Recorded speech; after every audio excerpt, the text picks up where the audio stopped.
마가복음 12장 7절로 17절 말씀. 마가복음 12장 1절로 17절 말씀입니다. 예수께서 그들에게 비유로 말씀하시기 시작하셨다. 어떤 사람이 포도원을 일궈서 물타리를 치고 포도즙을 짜는 확을 파고 망대를 세웠다. 그리고 그것을 농부들에게 세로 주고 멀리 떠났다. 때가 되어서 주인은 농부들에게서 포도원 소출의 얼마를 받으려고 한 종을 농부들에게 보냈다. 그런데 그들은 그 종을 잡아서 때리고 빈손으로 돌려보냈다. 주인이 다시 다른 종을 농부들에게 보냈다. 그랬더니 그들은 그 종의 머리를 때리고 그를 능욕하였다. 주인이 또 다른 종을 농부들에게 보냈더니 그들은 그 종을 죽였다. 그래서 또 다른 종을 많이 보냈는데 덜어는 때리고 덜어는 죽였다. 이제 그 주인에게는 단 한 사람, 곧 사랑하는 아들이 남아 있었다. 마지막으로 그 아들을 그들에게 보내어 말하기를 그들이 내 아들이야 존중하겠지 하였다. 그러나 그 농부들은 서로 말하였다. 이 사람은 상속자다. 그를 죽여버리자. 그러면 유산은 우리의 차지가 될 것이다. 그러면서 그들은 그를 잡아서 죽이고 포도원 바깥에다가 내던졌다. 그러니 포도원 주인이 어떻게 하겠느냐? 그는 와서 농부들을 죽이고 포도원을 다른 사람들에게 줄 것이다.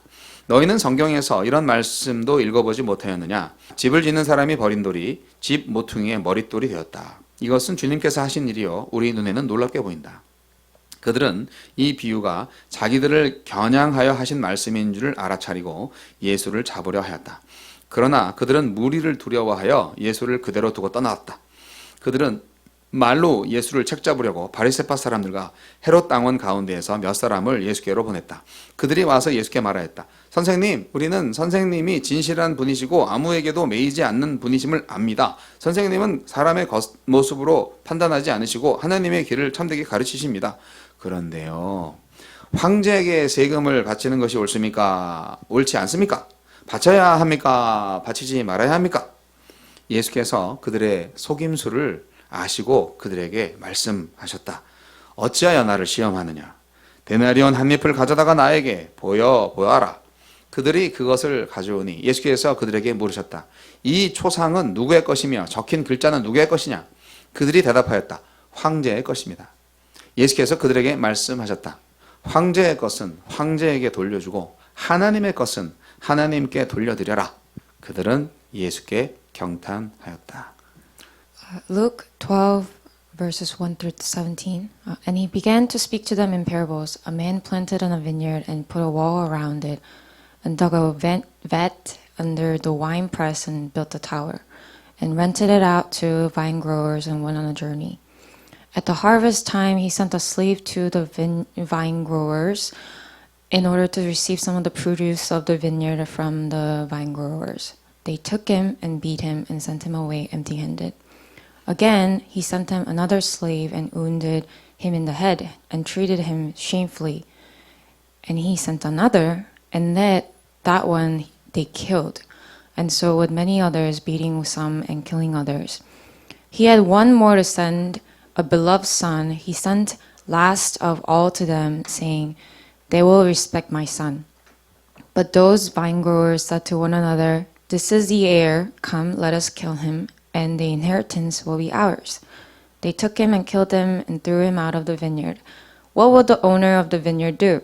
He will come and destroy the vine growers and will give the vineyard to others. Have you not read this scripture? The stone which the builder rejected, this became the chief cornerstone.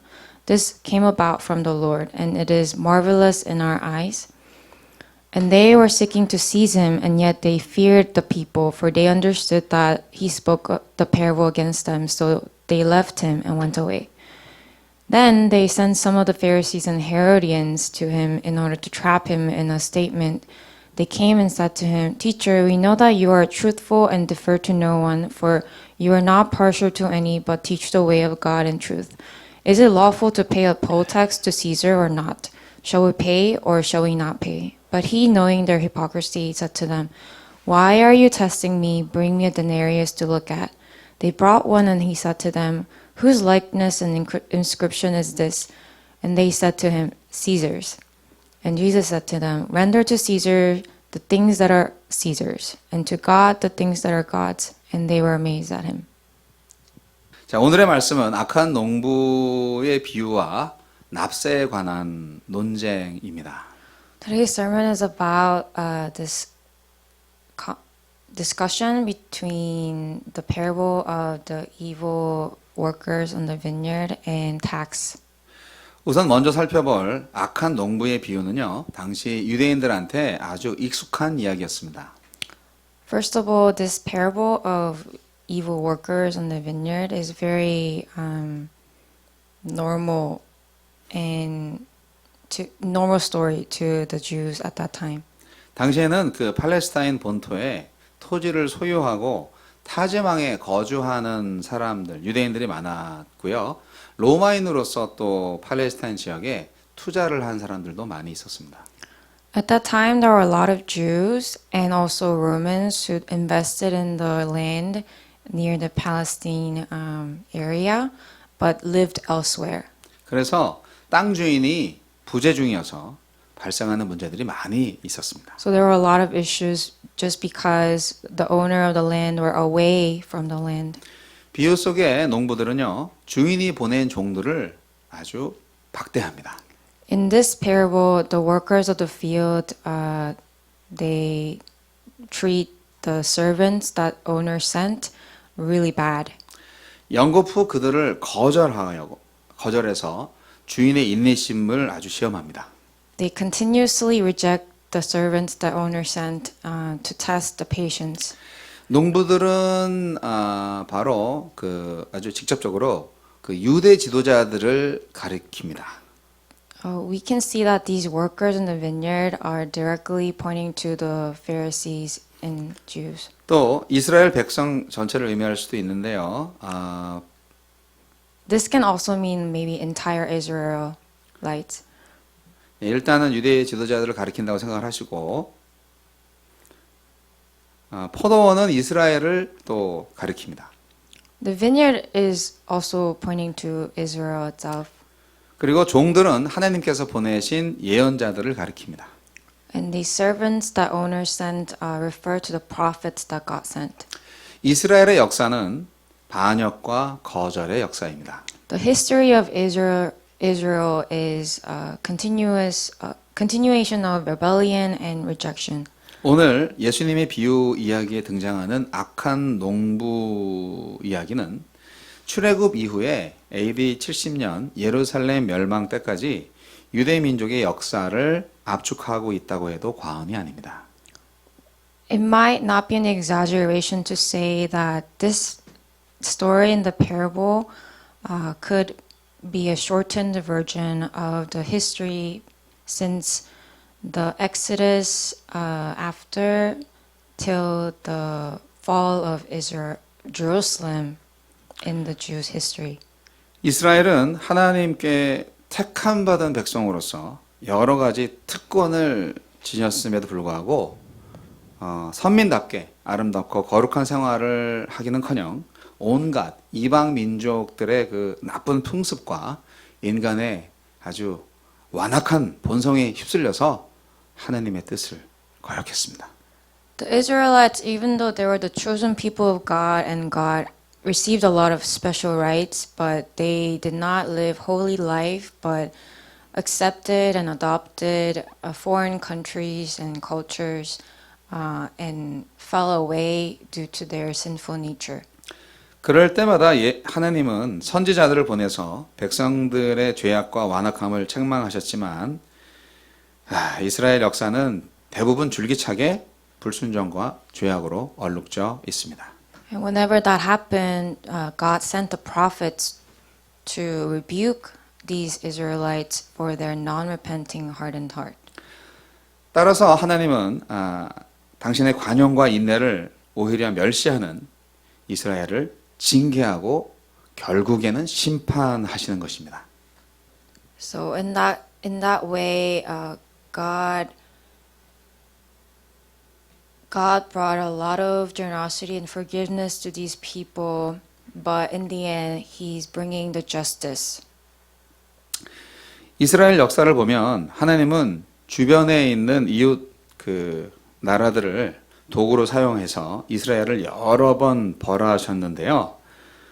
BC 722년 북이스라엘의 멸망, 또 BC 586년 남유다의 멸망으로 심판하셨습니다. So in the history of Israel, God used other nations to punish the Israel, and in BC 722 year there was a fall of Israel in the north, and then in BC 586 years Judah fell away and was destroyed. 오늘 이 악한 농부 비유 이야기에서 예수님께서 말씀하신 심판의 경고는 AD 70년에 1차적으로 실제로 이루어졌습니다. And this warning that Jesus talks about in this parable actually happened first time in AD 70. 예루살렘 멸망이 바로 그것이었죠. And that was the fall of Jerusalem. 그리고 이제 궁극적으로 모든 악의 세력이 멸망할 때가 올 텐데요. 바로 그때가 주님의 재림의 때입니다. And ultimately there will be a time when all the sinful and evil forces will come to destruction, and that is the coming of second coming of Jesus. 이 이야기에서 예수님은 포도원 주인의 아들로 비유됩니다. In this story, Jesus is compared as the son of the owner of the vineyard. 포도원 주인이신 하나님의 마지막 사랑의 표현은 아들을 보내는 것이었습니다. The last, I guess, loving expression as the owner of the vineyard, God sent His only Son. 그것은 하나님 자신의 분신과도 같았습니다. He was like a clone or resemblance or God itself. 그래서 상속자인 아들의 권위만큼은 그들이 인정해 주기를 원했습니다. So God wanted the workers to accept Jesus and His respect, 하지만 농부들은 아들을 죽여버리고 말았죠. but the workers killed. 이것은 하나님을 죽인 것과 같습니다. This is same as killing God. 그래서 마침내 하나님의 인내와 자비심은 바닥이 나고 말았습니다. So in the end, God's patience and grace has fell and dried up. 당시 유대인의 그 기득권자들, 지도자들은 예수를 십자가에 매달아 버림으로써 승리를 축하했겠지만 예수님은 부활하고 승천하셨습니다. At that time, all the Pharisees, as they killed Jesus on the cross, they thought they won a victory, but Jesus resurrected and went up to heaven. 그리고 마지막 날에 심판주로 다시 오심으로써 궁극적이고 최종적인 승리를 나타내실 것입니다. And Jesus will show the last final victory as he comes as the judge in the last day. 자, 본문 말씀에 나와 있는 것처럼 포도원 주인이 악한 농부를 진멸하고 난 다음에 포도원을 다른 사람에게 넘겨준다는 것은요, 이스라엘이 선민으로서 특권을 상실하게 됨에 따라서 은혜의 복음이 이방 민족에게 넘어간다는 사실에 대한 비유입니다. In the story in this parable, it says that after the owner of the vineyard kills and destroys the workers, he'll give the vineyard to others. That means that because Israelite lost this special right, God will give the opportunity for foreign nations to hear this gospel. 구약 시대에는 이스라엘 민족을 중심으로 하나님의 구속의 역사가 전개되었지만 이제 신약 시대에 이르러서는 유대인이나 이방인이나 누구든지 예수님의 복음을 믿는 자들은 모두 다 새 이스라엘, 곧 천국의 백성이 될 수 있게 된 것입니다. In the Old Testament, the history was around God saving Israelites, but in the New Testament, whoever it is, whether Jews or foreigners or Gentiles, anyone who believes in the gospel and Jesus will become the new citizens of heaven. 자, 다음으로 납세에 관한 논쟁의 이야기를 해보겠습니다. Now we'll discuss about the discussion around tax. 심판 경고를 담은 예수님의 비유에 의해서 유대교 지도자들이 다시 또 음흉한 반격을 시도합니다. After hearing this parable about judgment, the Pharisees also taxed Jesus with some other method. 이번에는 평소에 앙숙이던 서로 원수간이던 바리새인과 헤롯 당이 의기투합해서 예수님을 시험합니다. Normally adversary of each other, the Pharisees and Herodians or Sadducees, they came together to test Jesus. 하나는 로마에 저항하는 세력이고 하나는 로마에 찬성하는 세력입니다.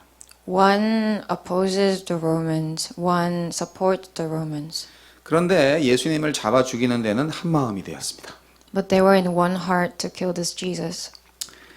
이들이 예수님께 납세에 관한 질문을 한 것은 대단히 악랄한 의도가 숨어 있었는데요. The intention was very evil when they asked Jesus about tax. 그들은 물었습니다. 황제에게 세금을 바치는 것이 옳습니까? 옳지 않습니까? 바쳐야 합니까? 바치지 말아야 합니까? They asked Jesus, like, should we give tax to the Roman Caesar or not? 만일 예수님께서 바쳐라 했다면 그들은 예수님을 매국노라고 은근하게 사람들을 선동했을 것입니다. If Jesus said, yeah, give the tax to Caesar, then they would have treated Jesus as a traitor. 예수님의 추종자들 대부분 예수님을 로마의 압제로부터 유대 나라를 구원해 줄 정치적인 메시아로 잘못 알고 있었기 때문에 대적들은 예수님의 매국적인 발언이 추종자들의 불신과 배신을 초래하게 될 것이라고 계산했을 것입니다. They probably thought that just because a lot of supporters of Jesus mistakenly thought Jesus as a political figure, political messiah to save themselves, save the Jews from the Romans. So if he says this, he answered in this way, then the supporters will betray Jesus. 또 반대로 바치지 말아라 그렇게 말했다면 대적들은 예수를 반역죄로 로마 정부에 고발할 계획이었을 것입니다. And in contrast to that, if Jesus said not to give money to Caesars, then these people will report him to the Roman. 예수님은 이러한 그런 계략을 이미 알아채셨기 때문에 예수님은 그 질문에 대한 직접적인 대답은 하지 않으셨습니다. Because Jesus knew their evil intentions, Jesus ignored to answer in direct manner 그리고 선뜻 이해하기 어려운 대답을 하셨죠. and answered in somewhat confusing way. 가이사의 것은 가이사에게, 하나님의 것은 하나님께 바쳐라. Give to Caesar what is Caesar's, what is God's, give to God.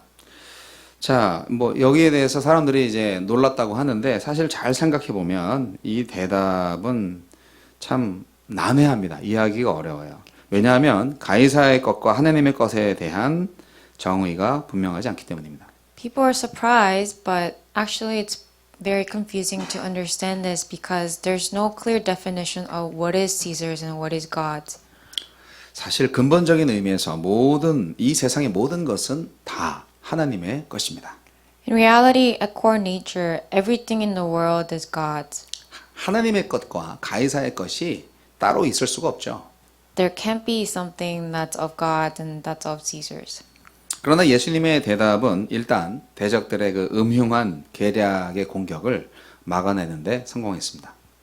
But Jesus' answer did win against all these wicked ways and attack that Pharisees and Herodians made. 그리고 한편으로는 하나님의 주권에 대한 그들의 무지함을 은근히 책망하셨습니다. Another way, Jesus is rebuking them about their ignorance towards lordship of God. 이 말씀은 납세 의무, 그러니까 납세를 하느냐 마느냐, 뭐 이거보다 더 중요한 게 충성의 대상에 관한, 그러니까 충성을 누구한테 할 것이냐, 이것이 중요하다는 뜻을 담고 있는 것이죠. So this, his words say that it means that what's more important than tax, the more important thing is who we obey, who we trust. 납세를 하든지 안 하든지 더 중요한 것은 하나님께 충성하라는 말씀입니다. Whether we give tax or whether we pay tax or not, the more important thing is that we need to obey God. 정치적인 성향이나 입장보다 더 중요한 것은 모든 것보다 먼저 하나님의 나라와 그 의를 추구하는 삶입니다. Regardless of your political standing, the more important thing is that we pursue God's kingdom, His righteousness, and life. 아멘. 당시 이스라엘은 로마의 지배를 받는 상황이었습니다. At that time, Israel was ruled by the Romans. 자기 나라이면서 자기 나라가 아닌 나라에 살고 있는 것이죠. They were living in the country, but it was not theirs. 자, 여기서 잠깐 그리스도인의 국가관에 대해서 생각을 해보도록 하겠습니다. We're now going to think about our nationality as a Christian. 그리스도인은 천국 시민으로 택함받은 사람들입니다. Christians were given the rights as citizens of heaven. 동시에 그리스도인은 현실적으로 한 국가의 시민이기도 합니다. But we are also part of a nation on earth. 이 점에 있어서 세상의 국가가 하나님의 신령한 법의 지배를 100% 받는다면 더할 나위 없이 이상적이겠지만 이 세상에는 별의별 통치 체제가 다 존재하고요. 심지어 하나님의 뜻을 정면으로 대적하는 악한 통치자들도 아주 많이 있습니다. It would be very ideal if the earthly countries and nations were ruled 100% by the law and holy rule of God. However, in this world, there's various systems of political systems. Some goes against, and some leaders does oppose openly to God's laws. 따라서 현실을 살아가는 성도들에게 있어서 이 국가관 확립은 아주 중요합니다. So as those of us who are living in this reality, we need to really have a better sense of what nation we're part of.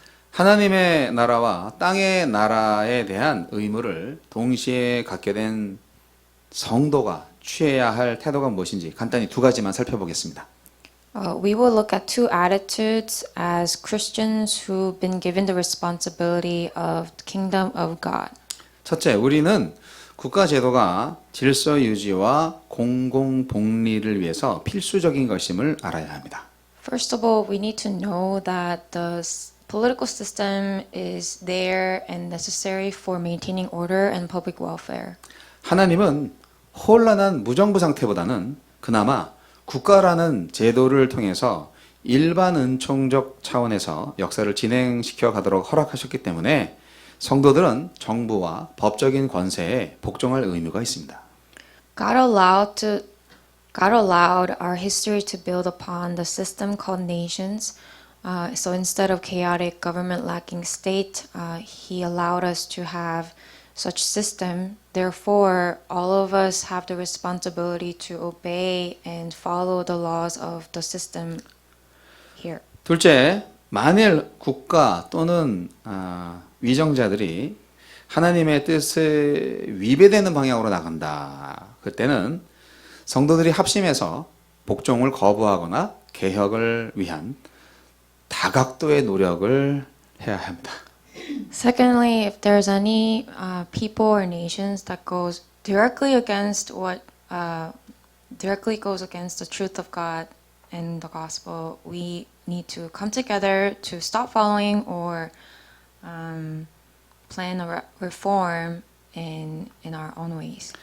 예컨대 다니엘과 세 친구들은 이방 제국의 신하로 충성을 다하면서도 우상 숭배 명령에는 목숨을 걸고 반항했습니다. As an example, Daniel and his friends As the servants of a foreign nation, they obeyed completely. However, they did not follow and objected the worshiping idols with their lives. 그러니까 성도는 머리는 하늘에 두고 있으면서 발은 땅에 대고 사는 자로서 현실의 모든 상황 가운데에서 먼저 하나님의 뜻이 무엇인지 깊이 헤아리는 지혜를 가져야 할 것입니다. So Christians, we have our head in the heaven and foot on earth. So despite all the situations here on earth, we need to know what is God's and what His wills are, and have the wisdom. 우리 메릴랜드 성교교회 여러분은 하늘의 뜻이 땅에 이루어지기를 기도하는 목적이 분명한 삶을 살아야 합니다. So all of us at Maryland Missional Church, we need to live a life with clear purpose, with this prayer, let your will be done on earth as it is in heaven. 아멘. 자, 요즘 선거철입니다. These days it's a voting season in 대한민국은 다음 달에 총선이 있고요. 국회의원 선거죠. 그리고 미국은 올해 말에 대통령 선거가 있습니다.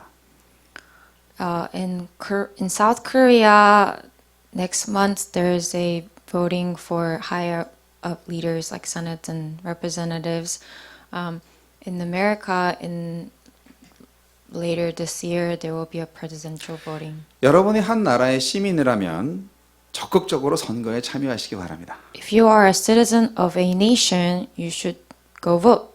이 땅에 발을 딛고 사는 그리스도인으로서 마땅히 해야 할 일입니다. That's a responsibility as a Christian, as who live. 혈연, 지연, 학연 다 필요 없습니다. 여당이냐 야당이나 고민하지 마세요. 민주당이나 공화당이냐 고민하지 마세요. Don't think too hard about whether you are Republicans or Democrats, whether you come from this family or this education background. Don't think no more. 자, 누가 하나님의 뜻에 더 가까운 후보냐? 누가 더 하나님의 뜻에 가까운 정책을 실행하는 정치 집단인지 판단하시면 됩니다. You just need to think about whether these people who are in line, who are closer to carrying out the laws and programs that are closer to the will of God. 넬슨 만델라는 종신형을 받은 죄수의 신분에서 한 나라의 대통령이 되었고 아파르트 헤이트라고 알려진 인종차별주의를 종식시켰으며 남아프리카 공화국의 민주주의를 확립시킨 위대한 지도자입니다. So, as you guys know, Nelson Mandela came from a prisoner to become a president of a one country and ended the racism called apartheid in South Africa and built this democracy. 하지만 남아공 역사에는 또 한 명의 영웅이 있습니다. But there's another hero in the history of South Africa. 그는 아프리카너들 사이에서 절대적인 지지를 받았던 콘스탄드 빌련 장군입니다. And that is a constant billion general among the Afrikaners. 이 아프리카너란 남아공의 백인을 지칭하는 말입니다. Afrikaner means it refers to Caucasians living in South Africa. 빌련 장군은 강경파의 목소리를 잠재우고 만델라와 대타협을 이끌어냈습니다. So this general led to, after long negotiations, they helped lead to a great compromise with Mandela. 그 과정은 순탄치 않았죠. Process wasn't easy. 강경파 아프리카너들이 아프리카 민족회의가 열리는 장소에 폭탄을 설치하자고 했을 때 빌련 장군은 이렇게 말했습니다. These radical Afrikaners wanted to throw a bomb where there was a meeting held, but this general said, "We're not going to do it." 예, 먼저 가셨네요. 안 돼. 절대 안 된다. 우리는 전사야. 살인자가 아니라고. Like, never, we're not killers, we're soldiers. 이 말 한마디 속에 아프리카인들과 아프리카너들 모두의 승리를 가능케 한 복음이 담겨 있었습니다. In this phrase, there was a gospel that led the victory of Africans and Afrikaners. 진정한 군인은 전쟁터가 아닌 곳에서는 총칼을 휘둘러서는 안 된다는 말입니다. It means that the real soldier should not be armed in the area that is not war zone. 견해가 다르고 입장이 달라서 치열한 다툼이 벌어지더라도 정치 현장은 결코 무력으로 다스릴 수 없는 것이고 힘들지만 협상과 정치로 풀어가야 한다는 말입니다. Even though our standings are different and our understanding is different, but political discussions cannot be ruled by physical force. But even though it's difficult, we need to do it by negotiations and constant just communications. 위대한 협상이고 위대한 승리였습니다. It was a great compromise and great victory. 만델라를 기억하지 못하는 사람은 아무도 없습니다. There's no one who don't remember Mandela. 그러나 빌리언 장군을 기억하는 사람은 거의 없습니다. But not a lot of people remember this general. 그러나 주님은 기억하십니다. But God remembers. 그는 하나님의 나라 역사에 확실히 기록돼서 오래오래 남을 것입니다. His story will be certainly written in the kingdom of God. 사랑하는 성도 여러분, 인간의 적대감과 뿌리 깊은 욕망은 얼마나 위험한지 모릅니다. Dear family, the hostility of humanity and our deeply rooted greed is very dangerous. 사람들의 눈을 가려서 보지 못하게 만들고 진리를 외면한 채 악한 행동으로 이끕니다. It prevents us to see the truth and lets us to ignore the truth and lead us to evil actions. 존대를 받아야 할 하나님의 아들을 죽이는 그 참혹함을 우리는 오늘 악한 농부의 비유에서 보았습니다. So then we saw this in today's parable.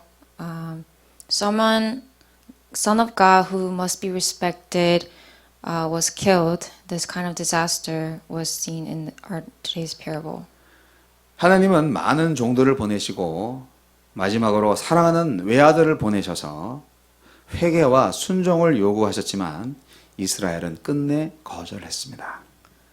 Although God sent so many prophets and his servants, and at last he sent his only son for people to repent, but Israel even at last rejected God.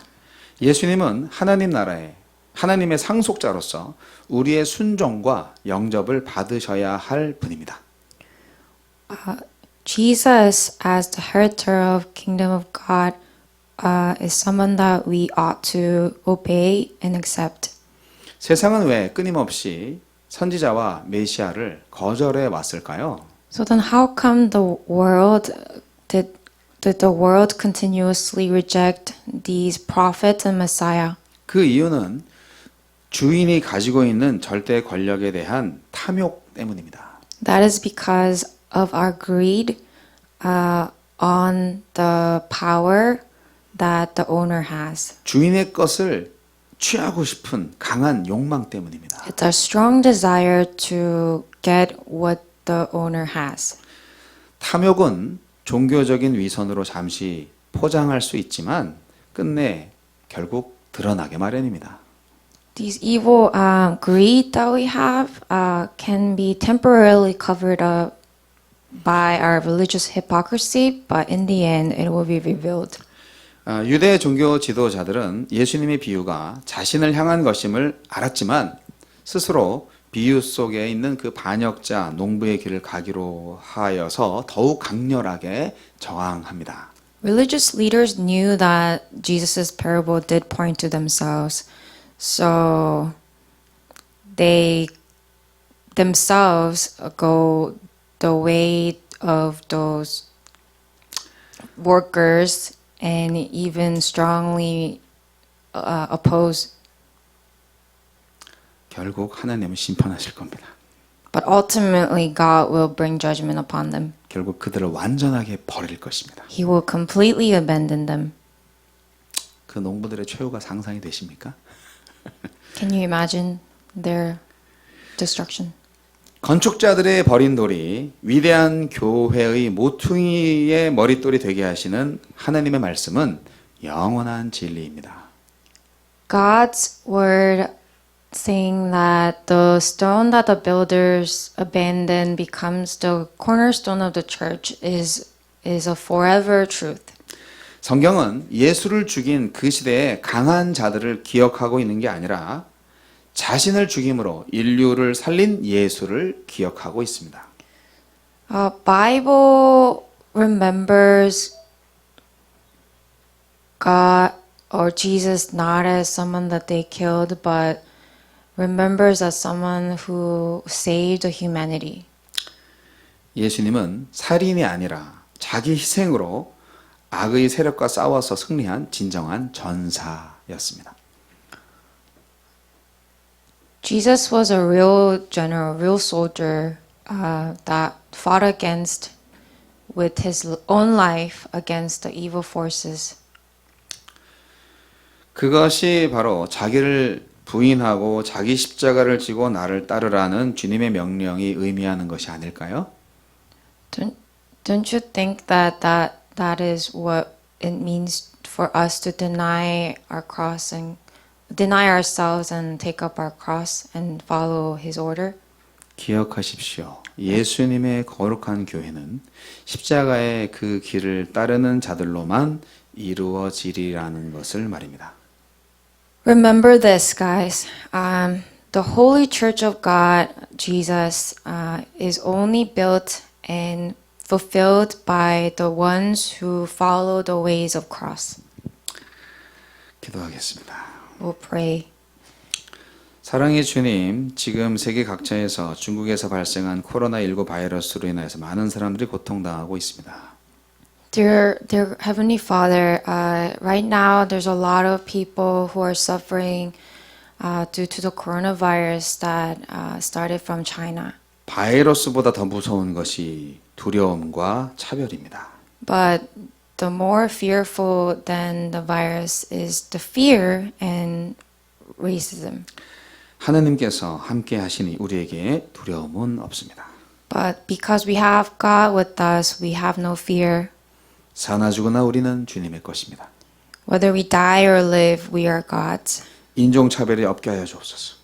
Let there be no racism. 어떤 경우에 동양인이기 때문에 마스크를 써도 때리고 마스크를 안 써도 때린다는 말을 들었습니다. There are a lot of stories that because we're Asians, whether we have the face mask on or not, people get hit. 모든 사람들이 인간은 가장 존귀하며 사랑받고 존중받아야 할 존재임을 알게 하여 주옵소서. Let everyone know that every human being is important and they are to be loved and respected. 생필품 사재기를 중단하게 하옵소서. Let people stop hoarding things and necessities. 사재기한 생필품과 가족을 지키기 위한 명목으로 총기 구입이 급속도로 늘어난다고 들었습니다. Heard that there was a large gun purchases in order to protect their families and all these necessities that they hoarded and bought. 내가 먼저 살겠다는 마음보다 이웃을 먼저 배려하는 마음을 주시옵소서. Give us the heart to think of others first than for myself.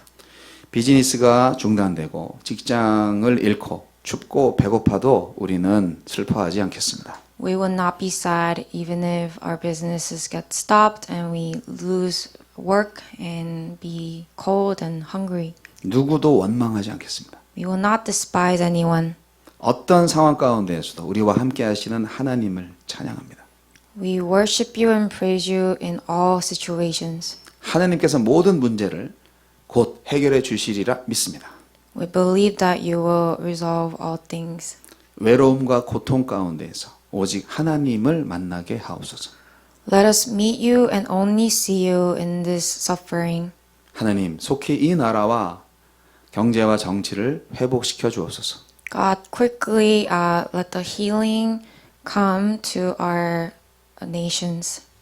이 땅에 하나님의 나라가 속히 임하소서. 예수님 이름으로 기도합니다. Let your kingdom come on earth. I pray this in Jesus' name. 아멘.